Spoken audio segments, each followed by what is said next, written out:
Vamos lá, gente, paz do Senhor Jesus. Começar mais uma disciplina. Essa disciplina agora de aconselhamento e psicologia. Psicologia e aconselhamento, né? Que é o tema aí. A psicologia, na verdade, irmãos, ela é um suporte para o aconselhamento pastoral, tá? Você não vai estudar aqui a psicologia em seu todo. Você vai ter noções de psicologia que podem te ajudar no aconselhamento. Quando você vai lidar com outra pessoa, você está lidando com uma pessoa totalmente diferente de você. Ou talvez uma pessoa próxima daquilo que você é. Então, nós usamos conceitos da psicologia como um suporte para o aconselhamento, para evitar que alguns problemas dentro do aconselhamento aconteçam dentro da igreja, tá? Então você usa a psicologia como uma forma de se resguardar de algum problema na hora do aconselhamento. Então ela serve como suporte. Então a gente vai fazer o quê? Uma análise geral da psicologia, para que nós possamos ter uma ciência de como ela funciona, a fim de poder entender a outra pessoa melhor, a fim de poder entender se essa outra pessoa ela tem algum problema que seja talvez do ramo psicológico. Às vezes aquele problema que a pessoa tem não é espiritual, é psicológico. E aí, se você conseguir entender que parte daquele problema é psicológico, o correto é você encaminhar dentro da igreja ou dentro de um grupo ministerial aquela pessoa para um aconselhamento, né, um tratamento psicológico, um tratamento clínico, talvez até médico, tá bom? Então, por isso que a gente aprende um pouco da psicologia dentro do aconselhamento pastoral, tá? O que é aconselhamento pastoral, irmãos? Aconselhamento pastoral é qualquer tipo de aconselhamento voltado para o benefício daquele que é cristão. Não é o pastor que faz aconselhamento pastoral, não. Você faz aconselhamento pastoral quando você está conversando com alguém, quando você está evangelizando alguém. O aconselhamento pastoral, ele se dá às vezes numa conversa informal entre amigos. Você está lá conversando e surge um problema e você muda o tom daquela conversa para tentar orientar melhor alguém a respeito de uma realidade que essa pessoa está vivendo, tá bom? Então, o aconselhamento pastoral é isso, e psicologia é essa ciência, né? A psicologia, na verdade, é uma ciência da alma. A psicologia, ela é uma ciência da mente. A psicologia é uma ciência da psique humana, tá? Do inconsciente humano. Isso que é psicologia. Então, nós queremos aqui abordar parte, sim, uma visão geral do que é psicologia, com os princípios básicos do que ela procura abordar, para que no momento do aconselhamento pastoral você possa fazer uso de uma ponderação melhor, no sentido de ajudar aquela pessoa, às vezes sem interferir em algo que você não pode resolver, ou que mesmo não é de cunho bíblico, não é de trato bíblico. Amém? Olha só. Mas para entender isso aqui, irmãos, para entender o que é psicologia, e já nós vamos entrar em parte de conceitos que esclarecem um pouco de como é que a gente já lida em parte com a formação de uma pessoa, nós temos que entender biblicamente qual é a vontade de Deus para o ser humano, né? Então, por exemplo, por que você veio aqui hoje? Por que você veio hoje? Porque, na verdade, por que você fez tudo que você fez nesse dia? Você já parou para pensar nisso? Por que você fez tudo que você fez nesse dia da forma que você fez nesse dia? Por que você acordou, arrumou a sua cama talvez, arrumou a sua casa, saiu para trabalhar, fez tudo que tinha que fazer e depois veio à igreja aprender um pouco mais? Por que você fez? Por exemplo, Sivaldo, por que você acha? O que te motivou a fazer essas coisas todas?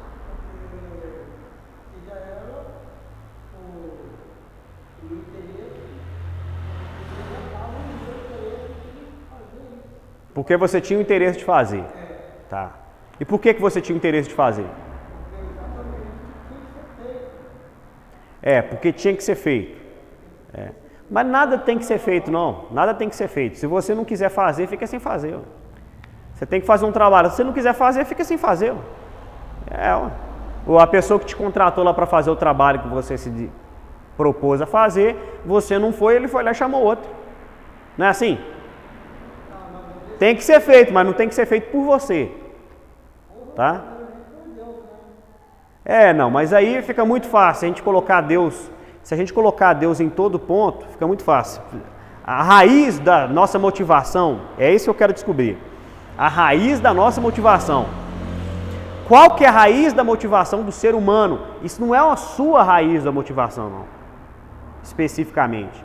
Quando eu falo, eu estou pedindo para a gente generalizar.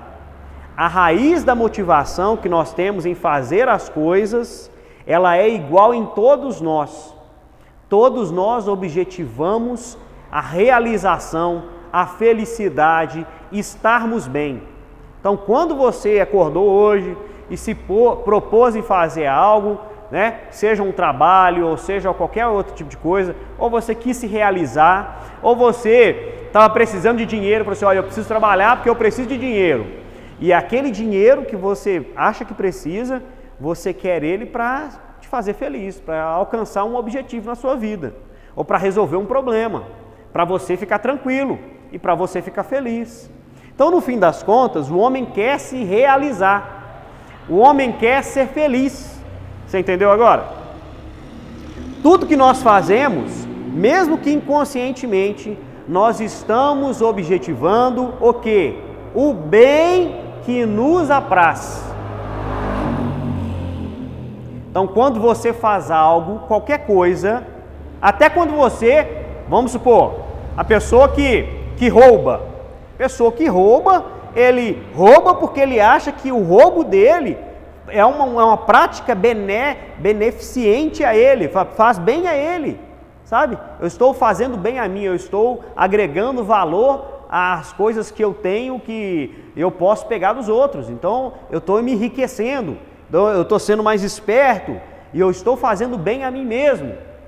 Todos nós objetivamos o bem que nos apraz, que nos faça referência, que na verdade um bem que se refira a nós. Então, quando você está fazendo a coisa mais medíocre, mesmo que seja ajudar alguém que está te incomodando, olha só, quando você ajuda alguém que talvez você não goste, mas que está te incomodando, você ajuda essa pessoa com o intento de se livrar dela, ter paz. Não é assim? Então, na verdade, você está fazendo aquilo porque você está objetivando um bem, tá? Esse texto que eu estou dando agora não está na apostila, tá? Eu estou dando uma visão geral, tá? Então, isso todos nós objetivamos. Por que eu estou falando isso, irmãos? Porque é complicado você absorver esse conhecimento e achar que a absorção desse conhecimento tem relação direta com o Evangelho. Não tem, porque o Evangelho não trata das coisas desse jeito. Por quê? Porque os Evangelhos, a Bíblia, ela não foi escrita para pessoas que têm um nível de conhecimento que talvez eu e você temos. Não foi.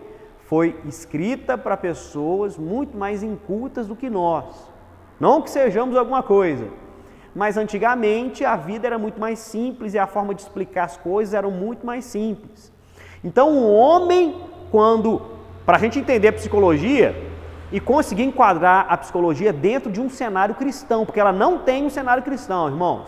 Escuta, psicologia ela é humanista, tá?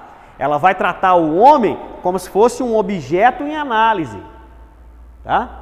Nós estamos aqui para falar a respeito do homem também, mas nós estamos falando a respeito de espiritualidade, então tem que espiritualizar, tá? Então a gente já entrou em acordo aqui que tanto para a psicologia, quanto para a religião, tá? No sentido geral, o homem ele quer se realizar, concorda? Só que, para você entender, de um ponto de vista espiritual, os motivos que levam a esse desejo de realização humana, para você entender isso, você tem que entender as motivações do Deus Criador do homem. Então, na criação, Deus objetivou algo para o homem. E isso está inscrito no nosso coração, na nossa mente, no nosso DNA. E isso tem relação com aquilo que o homem quer ou melhor, isso tem relação com as motivações que o homem tem sobre si mesmo, para o seu futuro, para o seu dia a dia, para a sua família. Isso tem relação. Então, se a gente abrir a Bíblia em Gênesis, vamos fazer esse exercício? Vamos abrir a Bíblia em Gênesis e fazer uma leitura desse texto de Gênesis a respeito da criação. Os irmãos que estiverem com a Bíblia, abra a Bíblia. Quem tiver no celular como eu, abra aí também, tá? O livro de Gênesis, capítulo 1, né? Olha só. Deixa eu achar aqui o versículo, porque eu não marquei isso aqui antes, tá? Versículo 26, tá? Gênesis 1, 26. Olha o que o texto fala. E disse Deus, ou melhor, só mais um contexto, tá? Deus, depois de criar a terra, depois de criar os animais, depois de deixar as coisas funcionando, acontece isso aqui, ó.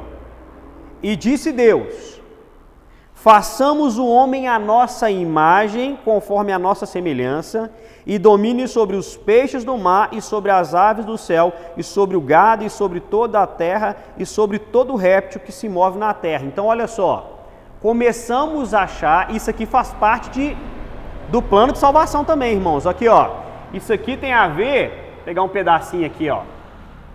Isso aqui tem a ver com o plano de Deus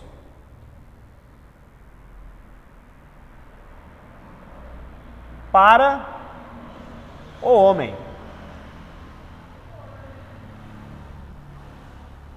O homem que eu digo no sentido geral, a humanidade, tá? Primeiro ponto aqui, irmãos, é que o homem foi feito para dominar sobre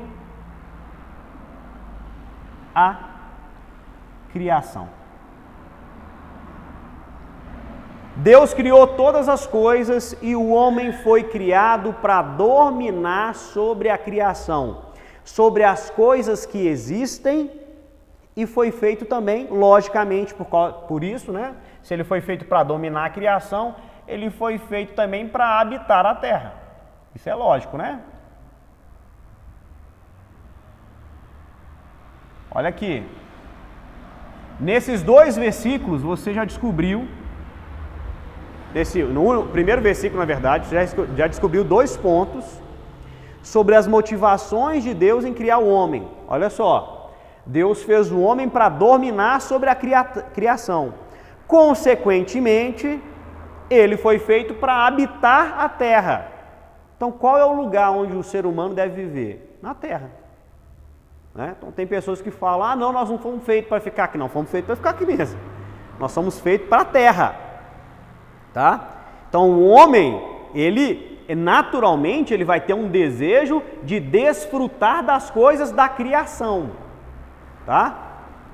Aqui você vai achar as motivações. Quando você descobre as motivações da criação humana, você descobre parte das pulsões do coração do homem. Olha só, o homem foi feito para dominar, para ter autoridade. Nós não temos um sentimento, uma vontade de dominar. Talvez você não queira dominar uma área da igreja, mas você quer dominar uma área da sua casa. Você quer dominar uma área do seu trabalho, você quer ser bom em algo, tá? Você quer contribuir com a sociedade, não quer? Então você tem que fazer isso como? Através do seu trabalho, através do seu empenho, através do seu esforço. Isso tem a ver com parte das motivações de Deus em criar o homem, e isso está inscrito na natureza humana. Então o homem, ele precisa dominar sobre a terra, ele precisa ter uma profissão, ele precisa ser bom em algo, ele precisa contribuir com a sociedade, tá? O homem precisa habitar a terra, isso aqui, dificilmente ele consegue fugir disso, mas a questão do domínio, sim. Esse primeiro ponto aqui, irmãos, ó, habitar a terra, isso aqui não frustra ninguém não, todo mundo consegue fazer isso, todo mundo. Agora, a questão do domínio frustra a pessoa. E aí, ó, vai para cá, ó, psicologia. Vai para cá, ó, aconselhamento. E a igreja tem que aconselhar também com relação a isso. Domínio, tá? Por isso que pastor tem que estudar. Tem que estudar. Porque se você não estuda, como é que você vai aconselhar alguém que precisa de um estudo, que precisa de um aprimoramento, que precisa de crescer na vida, que precisa mostrar para si mesmo que é alguém de valor? As pessoas têm necessidades emocionais e motivacionais que se relacionam com o domínio sobre a terra, sobre os seus relacionamentos, sobre aquilo que você é, sobre a sua casa, sobre a sua família. Tudo isso tem a ver com o domínio, tá? Agora, habitar a terra é tranquilo. Vamos continuar lendo o texto para a gente descobrir outras motivações que tem a ver com o processo de criação do homem e que tem ligação aqui, ó, com o aconselhamento pastoral e com a análise psicológica, tá? Então isso é o que, irmãos? Uma introdução para que quando você analisar os conceitos psicológicos, você possa conseguir fazer relação desses conceitos com as ideias que você pode ter a respeito do Evangelho, tá? E aí dentro da igreja você situa aquela pessoa num ambiente de paz, tá? Porque o ambiente de paz, irmãos, ele alinha todo, você tá num ambiente de paz quando você se alinha a toda a vontade de Deus para a sua vida, tá? Toda a vontade de Deus. Deus não tem uma vontade parcial, não. Ele tem uma vontade total para você, para nós todos. Então vamos lá. A gente leu o 26, né? Ao 27. E criou Deus o homem à sua imagem, a imagem de Deus o criou, homem e mulher os criou. Olha só. Criou a imagem de Deus. O que Deus falou aqui no princípio? Façamos o homem. O homem foi criado à imagem de Deus. Como é que nós interpretamos isso? O que seria a imagem de Deus? O que seria a imagem de Deus, Deise? O que seria a imagem de Deus? O homem foi criado à imagem de Deus. O que seria a imagem de Deus? Você é a imagem de Deus. Em que sentido que você é a imagem de Deus? Isso.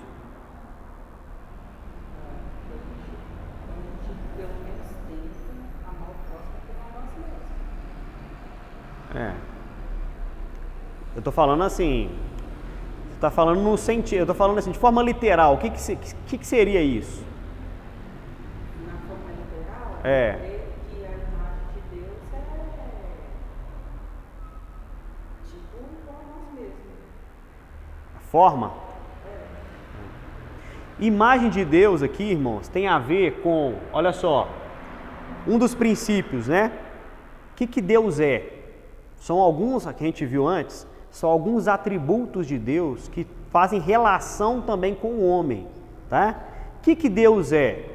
O que Deus é? A primeira coisa que a gente vê nesse texto especificamente a respeito de Deus é que Deus é pessoa, tá? Deus é pessoa. O que é ser pessoa? Ser pessoa é ter a capacidade de relacionar-se com o outro e o desejo de se relacionar com o outro, tá? Então Deus fez o homem pessoa, assim como Deus é pessoa. Então Deus fez o homem aqui, ó, 3, para se relacionar com ele.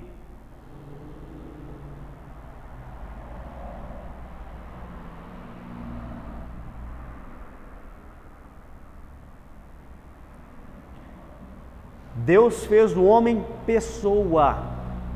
Deus fez o homem para se relacionar com ele. Deus fez o homem e fez a mulher. Deus fez o homem para se relacionar com o outro.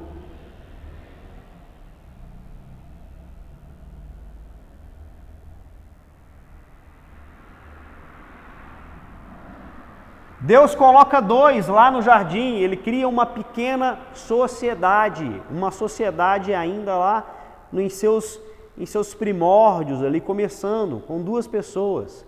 Deus fez o homem em comunidade, Deus fez o homem relacional, Deus fez o homem pessoa. Esses aqui, ó, são pontos que se relacionam com a personalidade humana, tá? E criou Deus o homem à sua imagem e semelhança, a imagem o criou, o homem e mulher o criou. E Deus os abençoou, e lhes disse: frutificai e multiplicai-vos, enchei a terra e sujeitai. Olha só, frutificar e sujeitar. Vamos colocar aqui, ó, 5, vai dar espaço, não, vamos colocar 5 aqui, ó. Que se refere, vou colocar aqui, ó, ao primeiro ponto de novo, ó. Domínio, tá?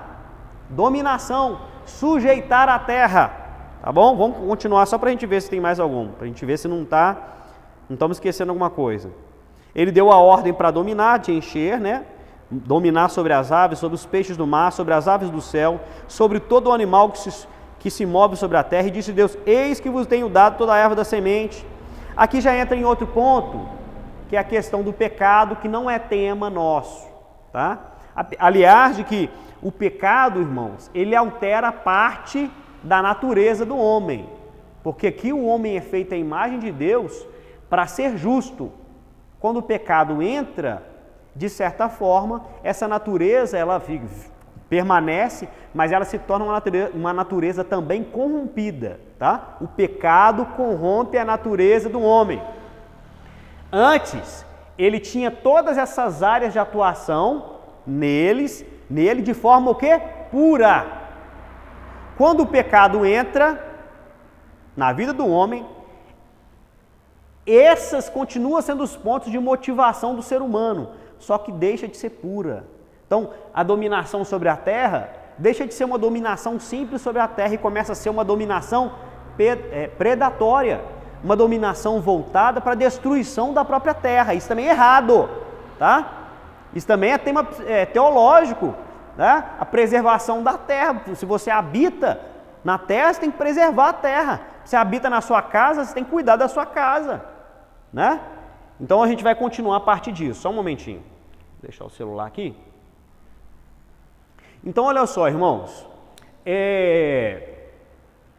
Com relação ao domínio do homem sobre a terra, se o homem hoje, depois, né, do pecado, da cruz, de tudo, de toda a história que se passou, se o homem ele fraqueja em dominar essa área da sua vida, que seria a área profissional, ele pode ter consequências emocionais.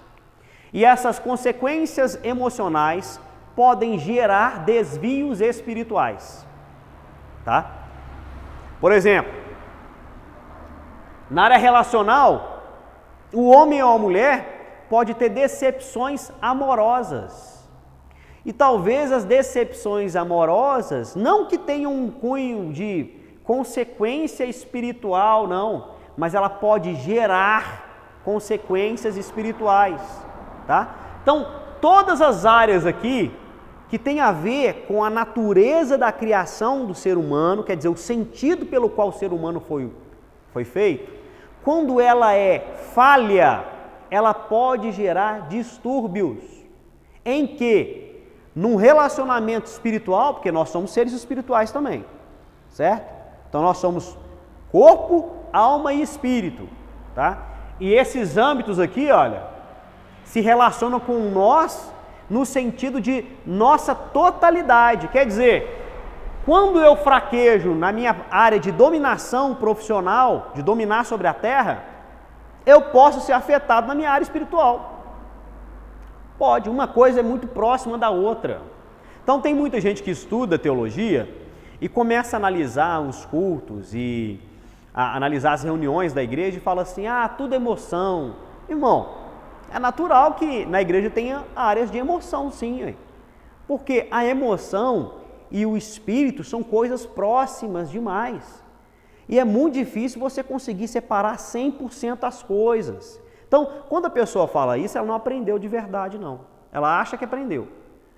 Você não pode simplesmente aprender, fé é isso, teologia é isso, Bíblia é isso, texto é isso, interpretação é isso. Você não pode simplesmente aprender, não. Você tem que aprender e utilizar o quê? Da maturidade para ponderar a respeito das coisas. Tem pessoa que precisa de passar por aquele momento de emoção para poder chegar na verdade de Deus. Tem um tempo, tem um processo, tá? Então nós temos o quê? Como pessoas maduras, temos que analisar caso a caso, a partir do nosso conhecimento e muito mais a partir de um olhar misericordioso. O que você tem que ter do seu irmão? Misericórdia. O que você tem que ter como pastor pelas suas ovelhas? O mesmo que Jesus tem por nós, misericórdia, amor e misericórdia, tá? Deus demonstrou isso desde o momento da criação. Ele teve amor e misericórdia. Ele criou a terra perfeita e deu ela ajustada para o homem. Todas as belezas, tudo perfeito, funcionando perfeito. Isso é amor. Isso é amor. O homem pecou, ele poderia condená-lo à morte e à inexistência naquele momento. Mas ele teve misericórdia. Teve misericórdia. Criou um mecanismo de restauração e deu promessas que seriam cumpridas ao longo do tempo a respeito, no próprio momento do castigo. E ele deu oportunidade para que o homem se redimisse do seu próprio erro a partir de uma vida dedicada a Deus. Então, a pessoa que aprende, ela aprende voltada para a edificação da igreja. Por isso que eu falei, irmãos, e vou repetir sempre. Uma vida com Deus não basta o conhecimento bíblico e teológico. Tem que ter associada a esse crescimento intelectual e espiritual uma dedicação de relacionamento com Deus, em que a atividade mais importante é a oração. Quando você ora, meu irmão, você deixa de ser carnal, tá? Então, tem outros meios de graça que você pode acessar a Deus, mas o maior delas é a oração. Oração, tá? Então, quando a pessoa está achando que está sabendo demais, você pode saber que está orando de menos, tá? Tem que orar. Então, olha só, irmãos, se você erra no seu relacionamento com Deus, olha só, vamos fazer um desenho aqui, um outro desenhozinho aqui, ó, ser humano, tá? Ser humano. Ele está aqui com o corpo, alma que o envolve, o corpo que envolve a alma, na verdade, certo? E ele tem por dentro dele um espírito. 3 camadas compõem o ser humano, tá? O ser humano foi feito para outro ser humano, ó. Ele foi feito para outro ser humano enquanto um relacionamento a dois, enquanto um relacionamento conjugal, enquanto um relacionamento em sociedade, para outras pessoas, tá? Então, por isso ele é pessoa. Há falha nesse relacionamento aqui, ó, com as outras pessoas? Há falhas. É possível que haja falha na sua casa, na sua família? Vai ter problema psicológico. Vai ter problema emocional que pode gerar um aconselhamento pastoral, tá? O ser humano que foi feito para o outro, foi feito, ó, setinha para cima, para Deus. Você falha no seu relacionamento com Deus. Falhando no seu relacionamento com Deus, ó, problema psicológico, problema que leva a aconselhamento pastoral. O ser humano foi feito para dominar sobre a terra, sobre a criação, para ter uma profissão. A frustração com relação ao homem e seu trabalho, isso vai gerar problema psicológico, isso vai gerar aconselhamento pastoral, tá? Ok? Entenderam isso? Vocês entenderam que Deus fez o homem e que o homem ele tem que se realizar em todos os âmbitos, tá? No seu âmbito relacional, no seu âmbito de domínio sobre a terra e no seu âmbito espiritual. Agora, o mais importante é o âmbito espiritual, porque a carne vai embora, ela acaba. O trabalho, você pode por alguma coisa, talvez pelo próprio trabalho, ficar incapacitado de exercitar o seu trabalho, a sua profissão.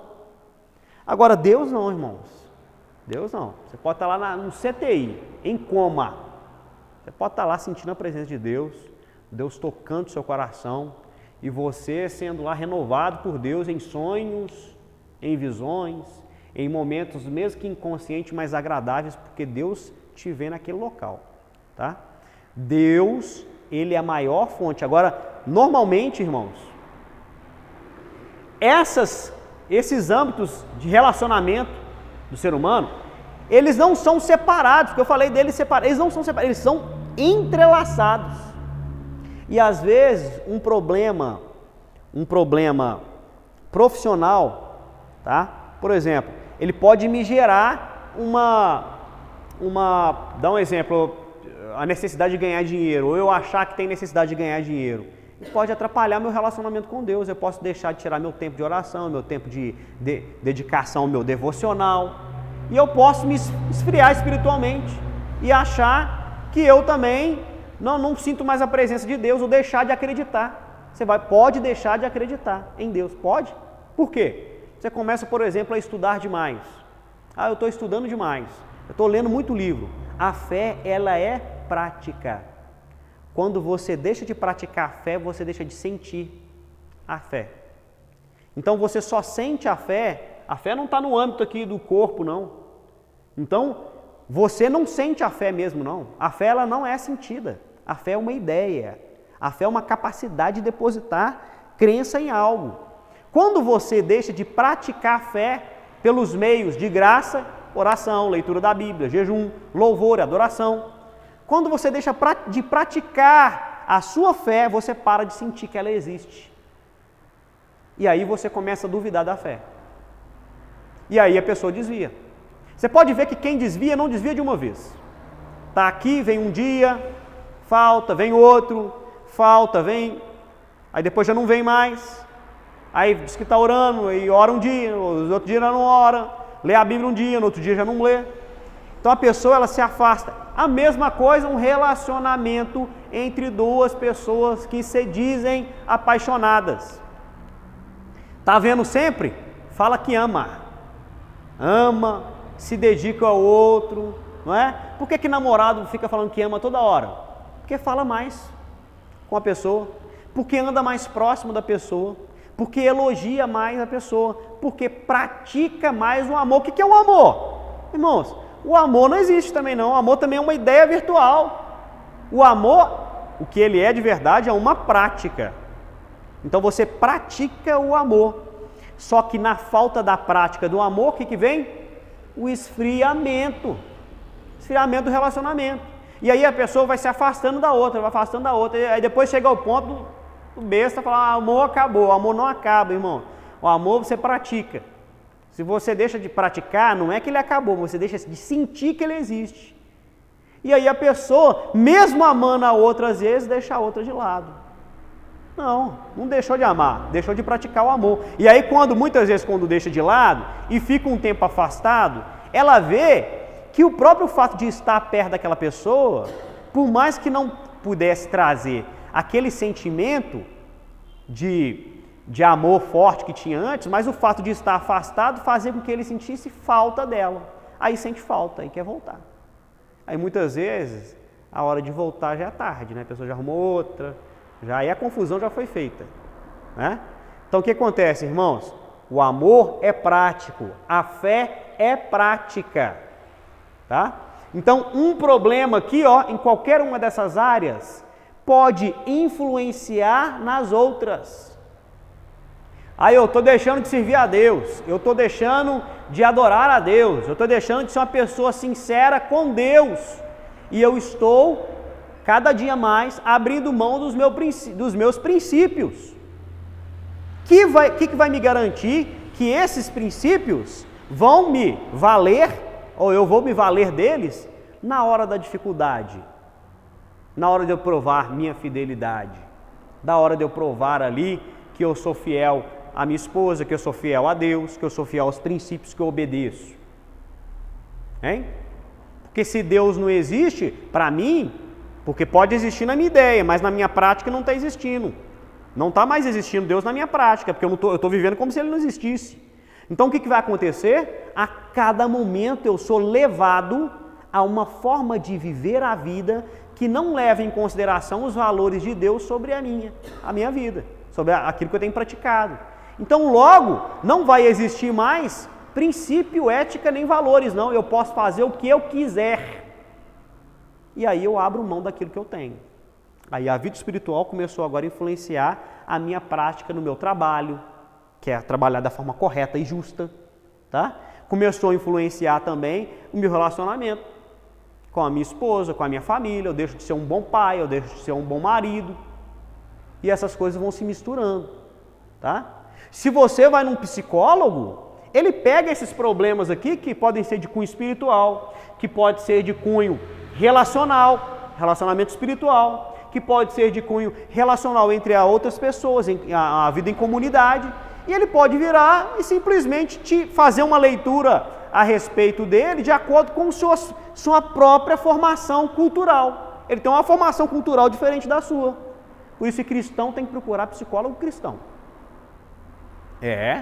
Vai procurar psicólogo que não é cristão para você ver o que vai falar que você tem. Você vai ver, minha filha. Vai falar que você tem um monte de desgraça aí e que você é assim mesmo. Você é desse jeito aí, ó. Isso aí que é você, ué. Você pode fazer o que você quiser, ué. Continua vivendo assim. Não se importe com aquilo que te reprime, não. Não, são amarras. São amarras. Não se reprima. Se solte, viva o que você acha que você tem que viver. Não precisa de valor nenhum, não. O valor é você que coloca, você que cria os seus próprios valores, tá? Não, meu irmão, os valores dos cristãos são valores mediados pelo seu próprio Criador, tá bom? Então essa é uma introdução e isso faz parte do plano de salvação, irmãos. Por que isso faz parte do plano de salvação? E eu vou dar uma introdução de novo desse mesmo tema no curso de psicologia, ou no início ou no final eu vou tratar sobre esse tema. Por quê, irmãos? Porque isso é muito importante, tá? Qual que era o projeto de Deus para a humanidade? Ter seres livres e independentes que escolhessem, por meio dessa própria liberdade, permanecer em um relacionamento com Deus. Esse era o plano de Deus. E o plano de Deus não mudou. O homem pecou, certo? Pecou. Depois disso, o que Deus quis do homem? Quis que ele continuasse sendo um ser humano livre, por sua livre e espontânea vontade, querendo se relacionar com ele. O plano de Deus não mudou.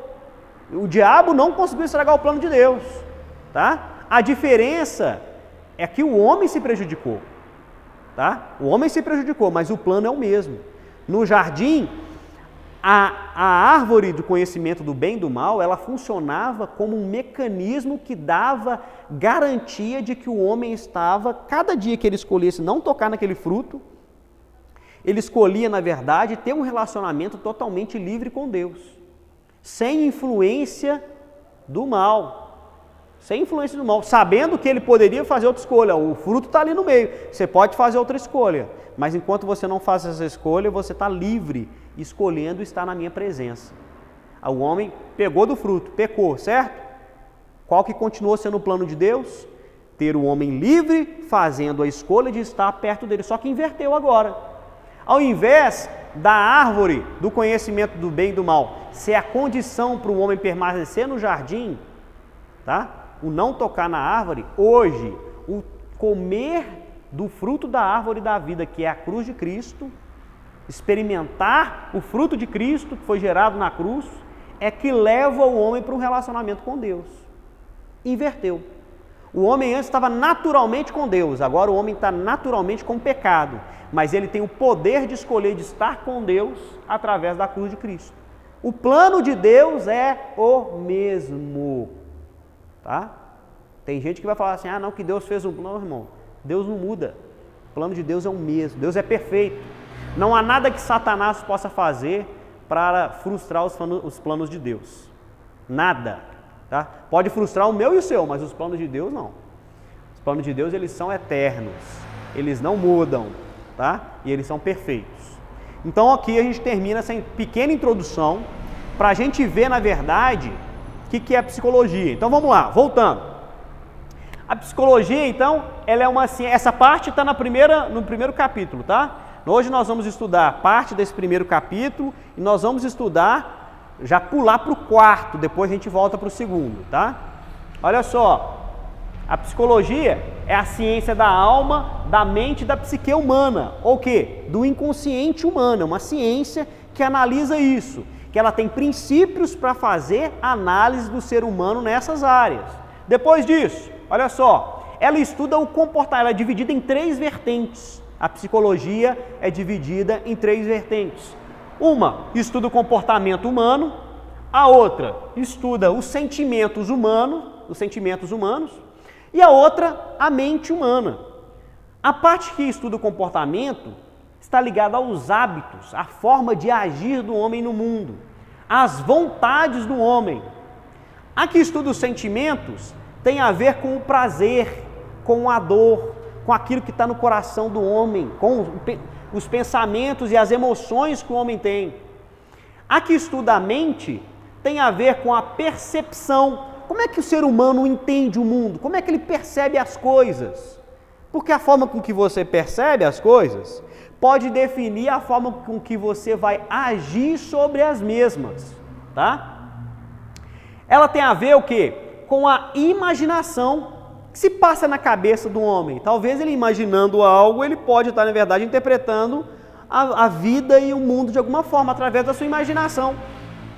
As ideias, quais são os pensamentos? Que tipo de opinião que essas pessoas têm a respeito de algo ou de alguma coisa? Tá? A memória, que está guardado no fundo da mente humana. Será que talvez são os pensamentos e as ideias ocultas que o ser humano tem a respeito do mundo, a respeito de si mesmo, que estão definindo as suas ações no mundo? Será? A psicologia, quando ela trata sobre a mente, ela tenta descobrir isso, tá? Então vamos lá de novo. 3 vertentes: comportamento humano ligado aos hábitos, os sentimentos ligados ao prazer e à dor, ao coração, aquilo que move os sentimentos humanos, tá? A mente, a percepção, a memória, a imaginação, o inconsciente, pensamentos que estão lá no fundinho armazenados e você não sabe que talvez você está definindo a sua vida por vontades enraizadas na sua mente, lá no interior da sua mente, tá? Então a psicologia, na verdade, ela é o quê? É o estudo da subjetividade do homem. O que é a subjetividade do ser humano? Subjetividade é aquele composto geral que forma uma pessoa. Então cada um de nós tem uma subjetividade diferente, porque cada um de nós é composto por várias informações culturais, de hábitos, da mente, de herança genética, que compõe de certa forma aquilo que nós somos, tá? E isso nos leva a ser exatamente o que nós somos. O que faz você ser o que você é? Toda a sua subjetividade, que não dá para ser analisada assim, ó, de uma hora para outra. Por isso que normalmente atendimentos psicológicos, né, eles costumam demorar. Tratamentos psicológicos costumam ter um tratamento, é um processo mais demorado, de compreensão, de vários atendimentos, sabe? Vários testes para poder compreender o que aquela pessoa é. Mas nós vamos adotar nesse curso um método, tá? Para análise, porque na igreja, irmãos, muitas vezes você não tem um tempo para despender muito grande com as pessoas. Então nós vamos pegar um método para analisar as pessoas e vamos tentar direcionar o aconselhamento pastoral por esse método, tá? Que é um método de compreensão da personalidade, tá bom? Então olha só, a psicologia então busca entender a subjetividade humana. Só que o ser humano, ele é o quê? Ele é uma pessoa. Então o ser humano, ele tem o quê? Nessa subjetividade, ele forma uma personalidade. E essa personalidade, né, ou ser pessoa, vem do latim, significa persona e significa máscara. Essa máscara que nós usamos de certa forma uma máscara. Por quê? Porque na sua casa você age de uma forma. Porque na sua casa você é mãe, é irmã, é filha, tá? Na sua casa você é pai. Então você, na sua casa, você tem um âmbito de liberdade e de responsabilidade. Então você precisa se comportar da forma devida dentro da sua casa, com a liberdade que você tem. E no seu trabalho? Da mesma forma, se você é o proprietário de uma empresa, você tem que se comportar de uma forma. Se você é ali um funcionário, né, de um determinado departamento, você tem que comportar-se de uma forma específica. E se você for ali simplesmente um cliente ou visitante, você se comporta de acordo com aquele ambiente e com aquele momento que você está vivendo. Então você forma a sua personalidade de acordo também com o ambiente que você está, tá bom? Olha só, ela se define então por 3 motivos. A personalidade se define por 3 motivos. Pelo ambiente que você está. Então você está na igreja agora, você sabe que a igreja é um ambiente de respeito. Então você não vai conversar, talvez aqui, igual você conversa com um amigo, sei lá, num shopping center, né? Num restaurante, ou um amigo que talvez você conheceu antes de ser crente, que talvez você tivesse ali um linguajar diferente e talvez naquele momento que você encontra com aquele amigo seu, você faz a rememoração daqueles pequenos termos que talvez não prejudicam a sua fé não, mas que também não são convenientes para se utilizar dentro da igreja, correto? Então você vai se adequar ao ambiente. Depois, tem a ver com herança genética, tem a ver com a situação específica. Esse ambiente aqui, irmãos, vou até tirar vamos colocar esse ambiente aqui como uma ideia ligada à cultura, tá? Vamos colocar essa, porque situação e ambiente fica muito parecido, tá? Por que o ambiente a gente vai relacionar com cultura? Porque é o seguinte, você está dentro da igreja, você está compondo a sua formação cristã. Então você vai aprendendo dia a dia a se comportar dentro desse ambiente. Quando você chega num ambiente pela primeira vez, normalmente você corre o risco de cometer algumas gafes, de falar algo indevido, ou de se comportar de uma forma indevida, né? Então isso pode acontecer. Agora, quando você aprende como lidar naquele ambiente, você aprendeu a cultura daquele lugar. Então, por exemplo, a sua casa, a sua família tem uma cultura e você cresceu, se desenvolveu com os seus parentes. A cultura que você aprendeu dentro da sua casa, ela forma a sua mentalidade e a sua forma de agir no mundo. Então, a família é o primeiro núcleo, tá, social que forma a personalidade do ser humano. Então, o ambiente a gente vai entender como cultural, tá bom? E a genética? A genética tem a ver com a personalidade do homem no sentido de que ele tem uma forma natural de compreender as pessoas e de lidar com os outros. Por exemplo, você está irritado, né? Você escutou alguma coisa que te desagradou. Cada um de nós tem uma forma de expressar esse desagrado. Alguns ficam simplesmente calados, não falam nada. Outros ficam nervosos, xingam na hora. Outros apelam naquele exato momento. Outros retrucam. Outros escutam, acham ruim e falam que concorda ainda. Ah, não, aham. Fala, aham. Mas a cabeça no fundo está falando, não gostei nada disso. Né? Por quê? Porque ela quer agradar a pessoa mesmo assim. Mesmo ela estando achando ruim, ela dá o sorriso. Não é, Sivaldo? Dá o sorriso e fala que tá tudo bem, tá tudo bem. Olha só. E tem a situação. Aqui a situação a gente coloca como essa grande questão, um ambiente em particular, tá? Porque você pode ter uma situação específica. E naquela situação específica você pode ficar sem ação. Você pode ser uma pessoa que se turba.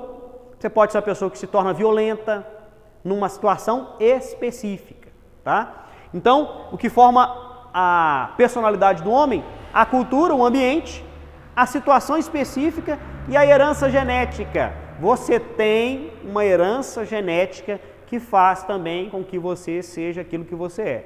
Então, o ser humano é complexo, tá vendo? Ser humano é complexo. E além disso, você é um ser espiritual, que agora a gente não está tratando sobre isso especificamente, mas você sempre, sendo isso tudo, você não deixa de ser um ser espiritual.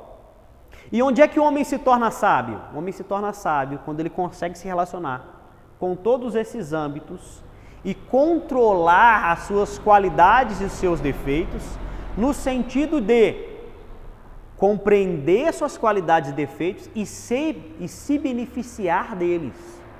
Então o que você tem que aprender? Compreender quem eu sou, os meus defeitos, os meus talentos e controlá-los a fim de me beneficiar dele. É como você está lá no meio do mar, né? Ou num rio.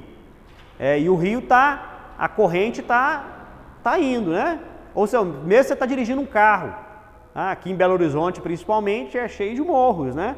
Você pode dirigir aquele carro e economizar gasolina se valendo dos morros, que às vezes são difíceis para subir, mais fáceis para descer, a fim de economizar gasolina. Então você vai pisar no acelerador no morro para quê?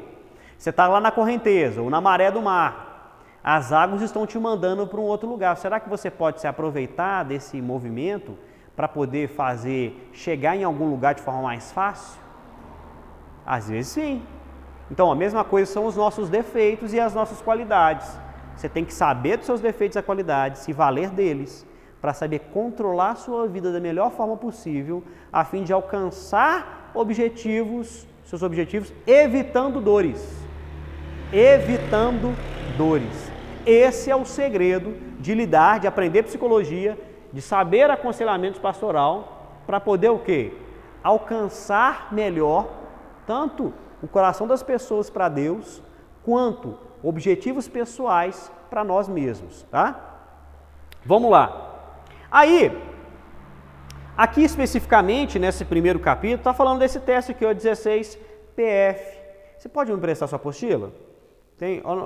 Deixa eu ver se eu peguei aqui um. Esse cara aqui, ele definiu aí alguns, deixa eu ver se eu tenho aqui. Eu deixei aqui certinho.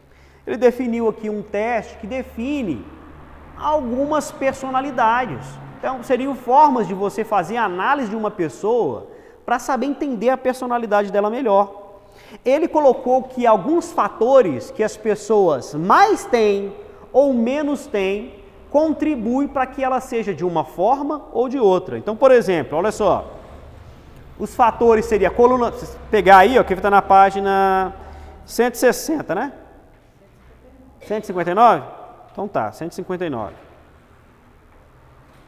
Olha só, a coluna do meio são os fatores, tá? Vamos colocar aí o primeiro quadradinho de fatores, ó. Extroversão e introversão, quer dizer, avalia a quantidade de intensidade de interação interpessoal do nível de atividade, da necessidade de estímulo e da capacidade de se divertir. Aquela pessoa que conversa muito, tá? Aquela pessoa que conversa, 160 mesmo, né? Então, aquela pessoa que conversa muito, que fala muito, ou a pessoa que fala pouco. Quando a pessoa fala pouco, na verdade, ou melhor, fala muito, ela é um indivíduo sociável, ativo, volúvel, otimista e caloroso. Volúvel é quando a pessoa ela muda de ideia muito, tá, gente? Ser volúvel é mudar muito de ideia. Quando essa pessoa ela tem baixa atividade de extroversão, ela é introvertida, ela vai ser uma pessoa mais reservada, mais moderada, mais discreta, tá? Estabilidade emocional, que é o segundo quadro aí na coluna do meio, ó. Avalia a adaptação do indivíduo. Quando a pessoa tem mais estabilidade emocional, ela vai ser uma pessoa mais calma, relaxada e serena. Quando ela não tem isso, ela vai ser inquieta, nervosa, ela vai ter um sentimento de inquietação, tá? Então esse quadro tem relação ao quê? Com esse teste 16PF. Você pode depois ler esse texto, fazer uma análise dele todo. Nós não vamos gastar tempo, porque são vários testes que existem, tá? E cada área da psicologia que analisa comportamento humano, nessas várias vertentes de forma de realização, em que o homem se realiza ou em que a psicologia se dedica ao estudo do ser humano, existem testes também para poder definir personalidade, para poder definir a forma com que essa pessoa vê o mundo. E isso, as empresas fazem uso disso para poder o quê? Contratar as pessoas para trabalhar e colocar nos departamentos e nos setores que precisam de que a pessoa tenha uma forma determinada de agir sobre o mundo e sobre as outras pessoas. Então, as empresas se valem dessas informações, tá? E a igreja também pode se valer, tá? Às vezes é bom, sabendo como uma pessoa é, a personalidade da pessoa, você consegue colocar ela, ao invés de colocar num departamento específico da igreja, colocar em outro, porque ela vai ser mais produtiva naquela área. Tem a ver com isso também. E isso, irmão, a não ser quando você já tem uma visão mais espiritual, né? Você, não, eu tenho uma visão de Deus para a pessoa aqui, assim, assim, assim. Porque ela vai ser boa nisso, nisso. Amém. Você pode ter uma visão espiritual mesmo. Não é errado, não. Mas uma visão também humana de pegar a pessoa pelo talento que ela tem e aproveitar essa pessoa dentro de uma área específica que ela possa trabalhar na igreja, também é correto, não é errado. Tá bom? Olha só. Então aqui a gente encerra esse primeiro ponto, que seria essa primeira aula desse dia.